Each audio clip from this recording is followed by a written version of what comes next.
I'm fascinated by the extent to which sharing economy platforms like Uber and Airbnb are getting Americans to trust each other again. Over the last 40 years, the level of trust in society has fallen quite dramatically. Less than 1 in 5 Americans under the age of 35 today feel that people are trustworthy in general.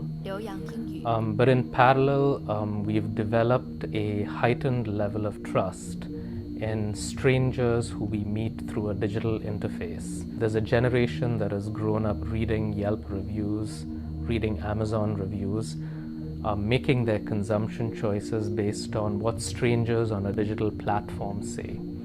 And so someone who we interact with, who comes accompanied by online reviews, a Facebook and LinkedIn profile, and other digital cues, seems to be someone we'll trust at the level of friends and family. What excites me about this transition is that through history, every time society has created a new basis for trust, it has expanded the economy dramatically.